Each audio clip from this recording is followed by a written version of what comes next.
But for you, you were in that tormented headspace for a long time. Yeah. Does that mess with you as a human being, or can you shed it? Aren't I a tormented soul, guys? No, it was.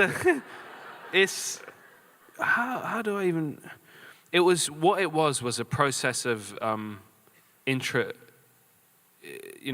introspection. Is that the right word? Mm-hmm. You know, I spent a lot of time isolated, traveling the trains across India. You're going to these orphanages alone. He made me write a diary, which I'd never done before. And that makes you really confront some things inside yourself. And, you know, Danny Ball had always said something to me when I did Slumdog, that it's very easy to come in and display attributes and do that. But to be still and let that camera enter you through your eyes, that's difficult. And I have bounds of nervous energy, so I always had that inside my head. And yeah, did I answer that question? You did. I did. You did. All right, yeah. I say yes. I think so. Now that I've seen the movie a couple times and I can like take a step back and not sob and just actually really watch and be like, oh my God, they did this so cool and this so cool. Now that I'm watching it a bunch of times, I focus on sorry, spoiler, on the reunion scene at the end with you and your biological mother. And then I think of like the pressure to get that moment right more than any other moment in the whole movie. That just had to feel so cathartic and real and emotional. How did you prepare for that actual shot? Well, that was the first scene I shot in the movie. And, you know, you spent 8 months of sleepless nights having nightmares about this moment and how to play it, not overcook it, but you know this is a climax, so it has to work.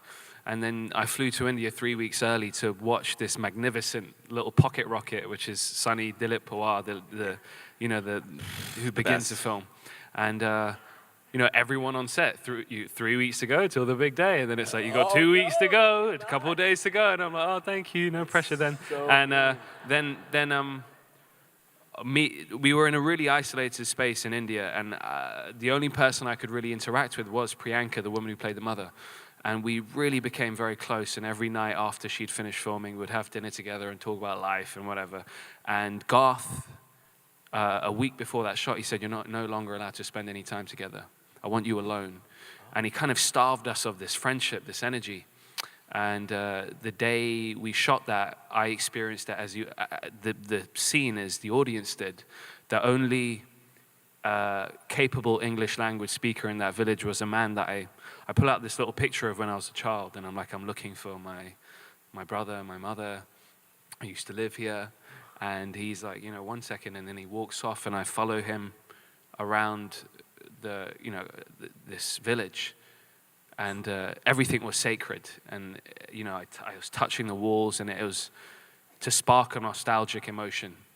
And I turned the corner, and I see these 3 figures in the distance, and as they come closer, I start to recognize it's Priyanka, but she's been so beautifully aged, and it was very overwhelming, and we were just like these 2 atoms that collided and came together. And there was no extras around us. She had told 3 women in the crowd that she was about to meet her real son that she hasn't seen in 20 years. And so for the first 4 takes, they were reacting to it with absolute truth and honesty. And that's a really beautiful experience when you're in this molecule of just absolute honesty. And you know, I felt like I say this a lot, but it was like being an avatar. All these hands started reaching forward and touching my face, and I was crying, and people were wiping away my tears. And it was only when we had to start resetting again that you felt like, oh shit, I'm in the Colosseum, because some of the boys are like, wait, he's crying again. And I'd be getting into it in the side, I'd start doing press-ups, and then, you know, they see the illusion. Right. But the first couple times was, quite, overwhelming.